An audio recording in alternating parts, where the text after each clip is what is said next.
বন্ধুরা, আপনাদের মধ্যে অনেকেই রোজ ভ্যালি চিট ফান্ডে টাকা রেখেছিলেন এবং প্রতারণার শিকার হয়েছিলেন। অনেকেই কিছু শতাংশ লাভের আশায় নিজের জমানো কষ্টের টাকা রোজ ভ্যালি চিট ফান্ডে রেখেছিলেন এবং মুনাফা তো ছাড়ুন, আসল টাকাটাও হারিয়েছেন। এবং অনেকেই আশায় ছিলেন যে কবে তাদের জমানো সেই কষ্টের টাকাটি তারা পাবেন। অবশেষে আমানতকারীদের প্রতীক্ষার অবসান ঘটল। হাইকোর্টের নির্দেশ অনুসারে প্রত্যেক ইনভেস্টর যারা নিজের কষ্টের টাকা রোজ ভ্যালিতে জমা করেছিলেন তাদের প্রত্যেকের টাকা তাদের ব্যাংক অ্যাকাউন্টে ফেরত দেওয়া হবে। আপনাকে শুধু অনলাইনের মাধ্যমে আপনার কিছু যাবতীয় তথ্য এবং টাকা জমা করার সার্টিফিকেটটি অফিসিয়াল ওয়েবসাইটে আপলোড করতে হবে। তো আজকের এই ভিডিওতে অনলাইনে আবেদন করার প্রসেসটি দেখাবো। তো ভিডিওটি শুরু থেকে শেষ পর্যন্ত দেখবেন যাতে আপনি খুব সহজেই নিজের মোবাইল অথবা কম্পিউটারের মাধ্যমে আবেদন করতে পারেন। তো ভিডিওটি অত্যন্ত গুরুত্বপূর্ণ হতে চলেছে। তার আগে যারা আমার চ্যানেলে ভিডিওটি প্রথমবার দেখছেন তাদের কাছে একটা বিশেষ অনুরোধ, চ্যানেলটি অবশ্যই সাবস্ক্রাইব করে দেবেন, কারণ আমরা এরকম নতুন নতুন টপিক ভিডিও আমাদের ইউটিউব চ্যানেলে ছাড়তে থাকি। এবং সবার সাথে ভিডিও অবশ্যই একটি শেয়ার করে দিন যাতে অন্যরা দেখার উপকৃত হয়। তো চলুন বন্ধুরা, ইন্টারেস্টিং ভিডিওটি শুরু করা যাক। রোজ ভ্যালি চিট ফান্ডে জমা করা টাকা ফেরত পাওয়ার জন্য আপনাকে এই অফিসিয়াল ওয়েবসাইটে চলে আসতে হবে। এটা রোজ ভ্যালির একটি অফিসিয়াল ওয়েবসাইট যেটি লঞ্চ করা হয়েছে কিছুদিনের মধ্যেই। তো দেখুন, ওয়েবসাইটটি আপনারা দেখতেই পাচ্ছেন, rozevalleyadc.com। আপনি গুগল ক্রোম ব্রাউজারে অথবা যে কোনো একটি ইন্টারনেট ব্রাউজারে এই ওয়েবসাইট লেখার সাথে সাথে এই হোম পেজটি খুলে যাবে। অথবা আপনার সুবিধার্থে আমি এই ওয়েবসাইট লিঙ্ক ভিডিও ডিসক্রিপশনে আপনারা ওখান থেকেও পেয়ে যেতে পারেন। এই ওয়েবসাইটে আসার পরে নিচের দিকে চলে আসবেন। এখানে যাবতীয় সব তথ্য দেওয়া রয়েছে রোজ ভ্যালির ব্যাপারে, যে কোন কোন নির্দেশ জারি করেছে সব দেওয়া রয়েছে। অথবা উপরে দেখতে পাচ্ছেন নিউজ অ্যান্ড নোটিশ, এখানে ক্লিক করে আপনারা যাবতীয় নোটিশ দেখে নিতে পারেন কোন কোন নোটিশ আপডেট করা হয়েছে। তো আমি যেহেতু আবেদন করার প্রসেস দেখাবো যে রিফান্ড পাওয়ার কি প্রসেস রয়েছে, সেই রিফান্ড পাওয়ার জন্য আপনাকে যে উপরে দেখুন বলা রয়েছে আপলোড সার্টিফিকেট, এখানে আপনাকে ক্লিক করতে হবে এই ওয়েবসাইটে আসার পরে। এবং এখানে আপনাদের সামনে তিনটে অপশন খুলে যাবে, ইনভেস্টর, নমিনি এবং আদার্স। যিনি টাকা জমা করেছিলেন তিনি যদি নিজে অ্যাপ্লিকেশন করেন তো সেই ক্ষেত্রে ইনভেস্টর অপশনে আপনাকে ক্লিক করতে হবে। অথবা যিনি টাকা জমা করেছিলেন তিনি যদি বর্তমানে উপস্থিত না থাকেন বা মারা গিয়ে থাকেন তো সেই ক্ষেত্রে, যদি নমিনি বেঁচে থাকে তো সেই ক্ষেত্রে নমিনি অপশন আপনাকে ক্লিক করে ফর্মটি ফিল আপ করতে হবে। অথবা নমিনিও যদি মারা গিয়ে থাকে তো সেই ক্ষেত্রে যিনি ওয়ারিশ সূত্রে টাকাটি পাবেন তিনি অ্যাপ্লিকেশন করতে পারেন আদার্স অপশনে ক্লিক করে। তো ফর্মের শুরুতেই দেখুন বলা রয়েছে কোম্পানি। রোজ ভ্যালির আন্ডারে প্রচুর কোম্পানি রয়েছিল। আপনি এর মধ্যে কোন কোম্পানিটিতে টাকা ইনভেস্ট করেছিলেন সেটি আপনি আপনার সার্টিফিকেটে পেয়ে যাবেন। সেই সার্টিফিকেটে দেখবেন লেখা রয়েছে, তো সেটি আপনি এখান থেকে সিলেক্ট করে নেবেন। এখানে দেখুন প্রচুর নাম দেওয়া রয়েছে। রোজ ভ্যালির আন্ডারে এতগুলো কোম্পানি ছিল, তো আপনি যেই কোম্পানিতে টাকা বিনিয়োগ করেছিলেন সেই কোম্পানির নাম আপনাকে সিলেক্ট করতে হবে। তারপরে দেখুন বলা রয়েছে ফার্স্ট ইনভেস্টর, প্রথম আমানতকারী। এখানে যিনি টাকা জমা করেছিলেন তার নাম এখানে আপনাকে এন্টার করতে হবে। এই ঘরে টোটাল নামটি এন্টার করে দেবেন, ফুল নেম এন্টার করে দেবেন টোটাল ক্যাপিটালে। তারপরে দেখুন বলা রয়েছে বয়স, এখানে তার বয়স দিতে হবে যে এখন বর্তমানে তার বয়স কত রয়েছে সেটি আপনাকে এখানে বসিয়ে দিতে হবে। তারপরে এখানে জেন্ডার সিলেক্ট করতে হবে যে মেল না ফিমেল আপনি সিলেক্ট করে দেবেন। তারপরে আপনার একটি রানিং মোবাইল নাম্বার 10 ডিজিটের মোবাইল নাম্বার এখানে আপনাকে বসাতে হবে। আপনি একটি অবশ্যই রানিং মোবাইল নাম্বার দেবেন, কারণ এরপরে ক্লেমের রিকোয়েস্ট বা স্টেটাস যেটি আপডেট হবে সেটি আপনাকে মেসেজের মাধ্যমে পাঠানো হবে। তো অবশ্যই আপনি নিজের একটি রানিং মোবাইল নাম্বার দেবেন।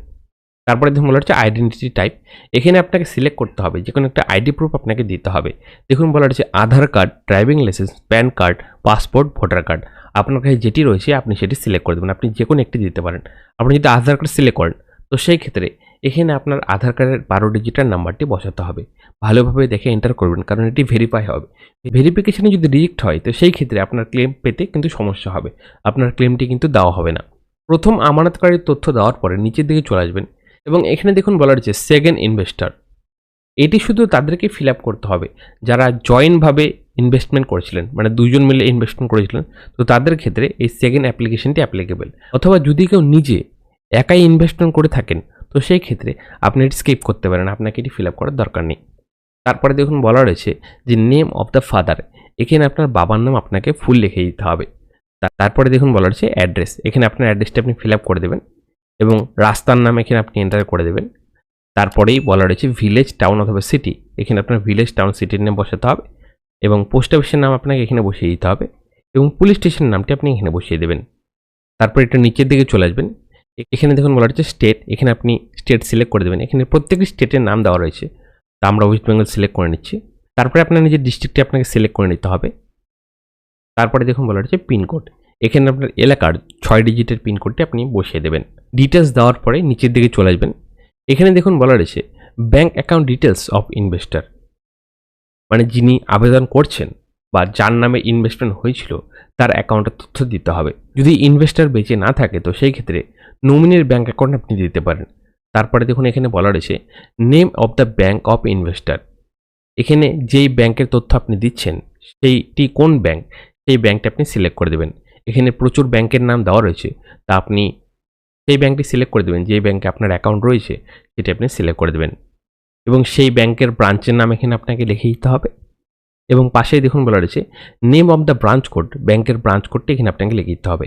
ব্যাংকের পাসবুকে এই তথ্যগুলো দেওয়া রয়েছে এবং এখানে দেখুন বলা রয়েছে সেভিংস অ্যাকাউন্ট নাম্বার, এখানে আপনি অবশ্যই সেভিংস অ্যাকাউন্টের নাম্বার দেবেন। আপনার কাছে যদি কারেন্ট অ্যাকাউন্ট থাকে তো অবশ্যই আপনি দেবেন না, আপনাকে অবশ্যই সেভিংস অ্যাকাউন্ট নাম্বার দিতে হবে। যেহেতু উল্লেখ করে বলা রয়েছে সেভিংস অ্যাকাউন্ট নাম্বার, তো সেই ক্ষেত্রে আপনি আপনার সেভিংস অ্যাকাউন্ট নাম্বারটি দেবেন। সেভিংস অ্যাকাউন্ট নাম্বারটি আপনার ব্যাংকের পাসবুকে পেয়ে যাবেন, সেখান থেকে আপনি দিয়ে দিতে পারেন। এখানে দেখুন বলা রয়েছে এমআইসিআর অফ দ্য ব্যাংক, এটি আপনার ব্যাংকের পাসবুক আপনি পেয়ে যাবেন, অথবা যদি না পেয়ে থাকেন তো সেক্ষেত্রে আপনার ব্যাংকের যে আইএফএসসি কোডটি আছে সেটি আপনি গুগলে সার্চ করবেন, আপনার ব্যাংকের সব তথ্য সাথে এমআইসিআর কোডটিও দিয়ে দেবে, সেখান থেকে আপনি পুট করে দিতে পারেন এবং পাশের ঘরে আপনাকে আইএফএসসি কোডটি বসাতে হবে। এগুলোর তথ্য আপনি ভালোভাবে ফিল আপ করবেন, কারণ ব্যাংকের তথ্য ভেরিফাই করার পরেই আপনার যে টাকাটি সেই টাকাটি আপনার ব্যাংকের অ্যাকাউন্টে পাঠানো হবে। তো অবশ্যই আপনারা ভালোভাবে মিলিয়ে এটি এন্টার করবেন এবং নিচের দিকে চলে আসবেন। সবথেকে গুরুত্বপূর্ণ তথ্য যেটি হচ্ছে সেটি হচ্ছে দেখুন বলা রয়েছে ডিটেলস অফ ইনভেস্টমেন্ট, এখানে আপনার যে টাকাটি আপনি জমা করেছিলেন তার তথ্য এখানে আপনাকে ভালোভাবে ফিল আপ করতে হবে।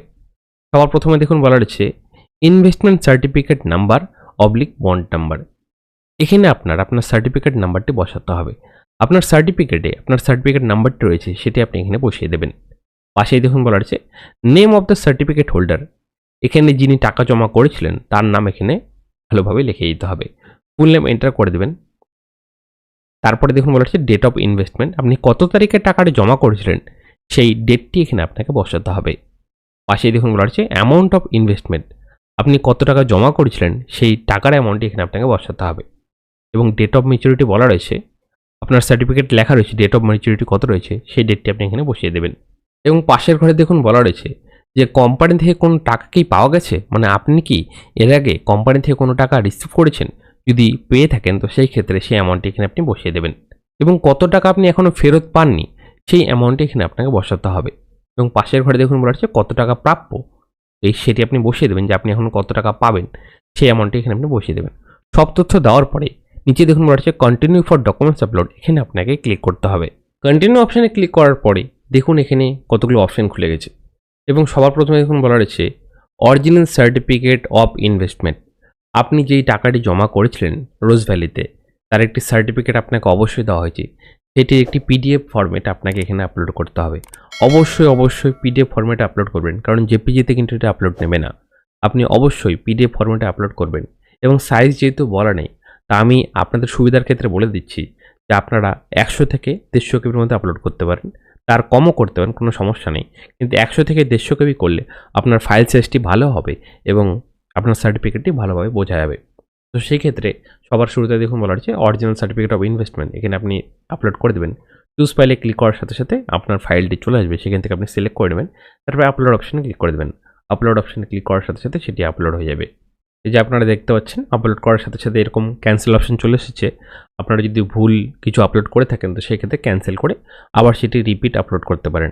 তারপরে নিচে দেখুন বলা রয়েছে যদি আমানতের আসল শংসাপত্র কোম্পানিতে জমা দেওয়া হয়ে থাকে তাহলে জমা দেবার আসল রসিদ, আপনি যদি আপনার সার্টিফিকেটটি আপনার যে এজেন্ট ছিল তাকে যদি জমা করে দিয়ে থাকেন তার একটি রসিদ আপনার কাছে অবশ্যই রয়েছে, সেই রসিদটি আপনাকে এই বক্সে আপলোড করতে হবে। এই দেখতে পাচ্ছেন এই দ্বিতীয় বক্সটিতে আপনি আপলোড করে দেবেন।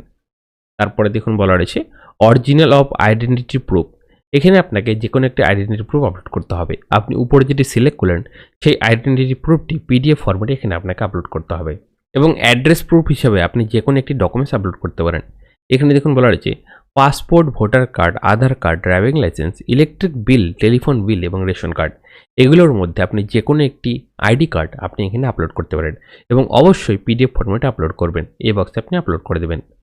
তারপরে দেখুন বলা রয়েছে photocopy of the front page of the bank passbook. আপনার সেভিংস অ্যাকাউন্টের ব্যাংকের পাসবুকটি ভালোভাবে স্ক্যান করে এখানে আপনাকে আপলোড করতে হবে। তারপরে দেখুন বলা হচ্ছে photocopy of cheque foil, cancel cheque foil. এখানেও আপনাকে ব্যাংকের পাসবুকটি আপলোড করতে হবে, কারণ যেহেতু সেভিংস অ্যাকাউন্টের নাম্বার চাওয়া হয়েছে, তো আপনার কাছে যদি সেভিংস অ্যাকাউন্টে চেক বুক থেকে থাকে তো সেক্ষেত্রে আপনি চেক আপলোড করতে পারেন, অথবা আপনার কাছে যদি না থেকে থাকে তো সেই ক্ষেত্রে আপনি ব্যাংকের পাসবুকের ফ্রন্ট ছবিটি, যেটিতে আপনার ছবি লাগানো রয়েছে এবং সিল করা রয়েছে, অ্যাকাউন্ট নাম্বার, আইএফএসসি সব রয়েছে, সেটি আপনি স্ক্যান করে এখানে আপলোড করে দেবেন। সব ডিটেলস দিয়ে আপলোড করার পরে এই লাস্টে দেখুন বলা হচ্ছে সাবমিট। এখানে আপনাকে ক্লিক করতে হবে। সাবমিট অপশানে ক্লিক করার সাথে সাথে আপনার অ্যাপ্লিকেশনটি সাবমিট হয়ে যাবে এবং আপনার যে সার্টিফিকেট নাম্বারটি রয়েছে সেটিতে আপনি স্ট্যাটাসটি চেক করতে পারবেন। অ্যাপ্লিকেশন কমপ্লিট হওয়ার পরে স্ট্যাটাস চেক করার জন্য আপনাকে ওপরের দিকে দেখুন ওই যে বলা রয়েছে ইনভেস্টার্স বলে লেখাটি দেখতে পাচ্ছেন, এই আপলোড সার্টিফিকেটের পাশেই ইনভেস্টার্স, এখানে আপনাকে ক্লিক করতে হবে স্ট্যাটাস চেক করার জন্য। ক্লিক করার সাথে সাথে এই পেজটি আপনাদের সামনে খুলে যাবে এবং এখানে আপনাকে কিছু তথ্য দিতে হবে। সবার শুরুতে দেখুন বলা রয়েছে যে search by certificate or acknowledgement number. এখানে আপনাকে আপনার সার্টিফিকেটের যে নাম্বারটা রয়েছে, যেটি আপনারা অ্যাপ্লিকেশন করার সময় দিলেন, সেই নাম্বারটি এখানে আপনি পুট করে দেবেন এবং এই ক্যালকুলেশনটি বসিয়ে দেবেন। তারপরে আপনাদের সামনে সার্চ অপশন চলে আসবে। এই সার্চ অপশানে আপনাকে ক্লিক করতে হবে। সার্চ অপশানে ক্লিক করার সাথে সাথে এখানে আপনার নাম দেখিয়ে দেবে। এই যে বলা রয়েছে দেখতে পাচ্ছেন ইনভেস্টার নেম, এখানে আপনার নাম দেখিয়ে দিবে এবং নিচে দেখুন বলা হচ্ছে ইনভেস্টেড অ্যামাউন্ট, আপনি কত টাকা জমা করেছিলেন সেই অ্যামাউন্টটি দেখাবে এবং নিচে দেখুন বলা হচ্ছে স্টেটাস। এখানে দেখতে পাচ্ছেন বলা রয়েছে your application is pending for approval, verification will be started shortly. তো আপাতত শুধু আবেদন হচ্ছে, এটি পরবর্তীতে ভেরিফিকেশন করা হবে এবং আপনার সব তথ্য যদি ঠিক থেকে থাকে তো সেই ক্ষেত্রে আপনার মোবাইলে মেসেজের মাধ্যমে জানিয়ে দেওয়া হবে যে আপনার অ্যাপ্লিকেশনটি কত দূর রয়েছে এবং ভেরিফিকেশন কমপ্লিট হয়ে গেলে আপনার অ্যাকাউন্টে টাকাটি ক্রেডিট করে দেওয়া হবে। তো এই ছিল আজকে A to Z ফুল ডিটেলসের তথ্য। তো আজকের এই ভিডিওটি এই পর্যন্তই। ভিডিওটি ভালো লেগে থাকলে এই ভিডিওটি অবশ্যই একটি লাইক করে আমাদের উৎসাহ বাড়াবেন, কারণ আপনারা এক লাইক এবং সাথে করুন নতুন নতুন টপিকে ভিডিও বানানোর জন্য, এবং সবার সুবিধার্থে ভিডিও অবশ্যই একটি শেয়ার করে দেবেন যাতে অন্যরা দেখা উপকৃত হয়। এবং এইরকম নতুন নতুন টপিকে ভিডিও পেতে আমাদের চ্যানেলটি সাবস্ক্রাইব করার সাথে থাকবেন এবং বেল আইকনটি অবশ্যই অল অপশন ক্লিক করে যাবেন পরবর্তী ভিডিও মিস না করে যান। তো দেখা হচ্ছে আপনাদের সাথে একটি নতুন ভিডিও নতুন টপিক নিয়ে। ভালো থাকুন, ভিডিও দেখান। তো অসংখ্য ধন্যবাদ।